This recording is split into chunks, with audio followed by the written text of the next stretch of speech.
भारत माता की जय।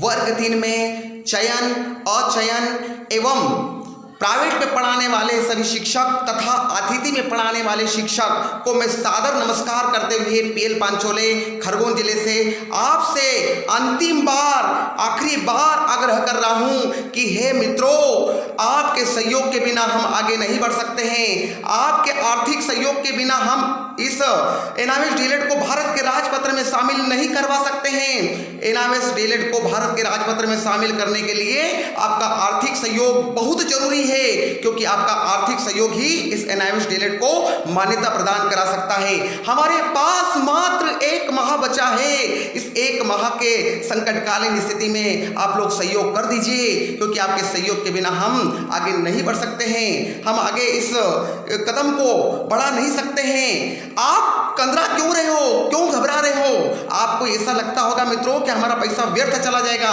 नहीं, आपका पैसा कोई व्यर्थ नहीं जाएगा, कोई आपका पैसा नहीं खा पाएगा। हम इस पैसे का एक हिसाब रख रहे हैं, किसी प्रकार से आपका पैसा व्यर्थ नहीं जाएगा। आप कंदराओ मत, घबराओ मत। आपको सिर्फ बेझिझक होकर फंडिंग करना है, क्योंकि आपका फंडिंग ही इस एनआईएस को बचा सकता है।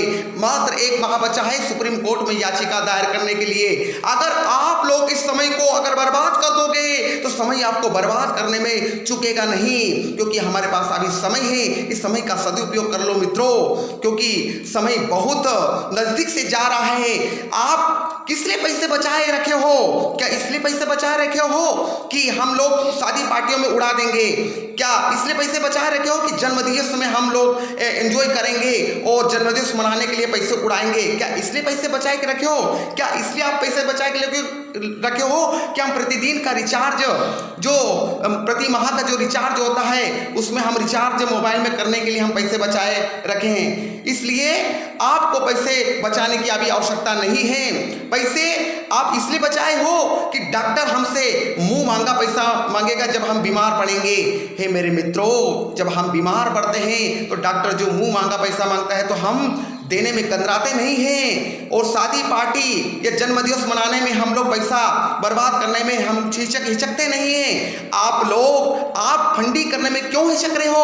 अरे अपना ही एनआईएस डीएलएड है, इसको मान्य कराने में अपने को जी जान लगा देना चाहिए। इस कारण से हे मित्रों, इस एनआईएस डीएलएड को बचा लीजिए। अगर इस एनआईएस डीएलएड को नहीं बचा पाए तो आप लोगों को सबसे बड़ा आप लोग पाप कर रहे हो, क्योंकि हमारा अधिकार है।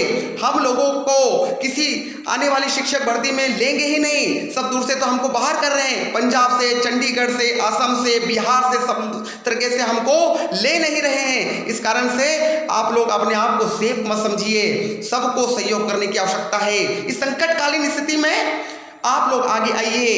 हम देखते हैं कि उदाहरण के रूप में त्रेता युग में भगवान श्री राम जब सेतु बना रहे थे, उस समय भगवान राम के साथ में सब सारी वानर सेना ने सहयोग किया, और सभी ने सहयोग करते हुए जब गिलहरी भी आई सहयोग करने के लिए और उससे पूछा गया कि आप सहयोग क्यों कर रहे हो, तो उसने कहा कि भले ही मैं सेतु बांध के लिए सहयोग कर रही हूँ, मेरे से भले एक तरीके से सहयोग ज़्यादा नहीं हो पाएगा, परंतु मेरा इस सहयोग को आने वाली पीढ़ी याद करेगी। इस कारण से ये उदाहरण भी आपके लिए जरूरी है। हे मेरे मित्रों, जागने की सख्त आवश्यकता है। जाग जाइए अभी, क्योंकि आपके पास समय है।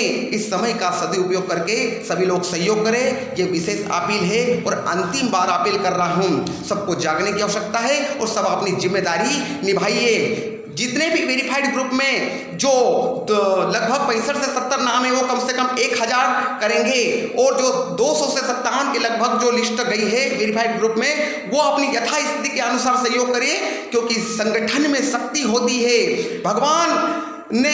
कृष्ण भगवान ने द्वापर युग में कहा कि कलयुग में जिसके पास संगठन होगा वो विजय बहु होगा। इस कारण से शुभ संकेत मिल रहे हैं हमको। कल 22 जनवरी से ही हम लोग अवश्य विजय होंगे और अवश्य इस डिप्लोमा को मान्यता प्रदान करवा कर रहेंगे।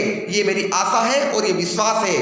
जय हिंद, जय भारत माता की जय।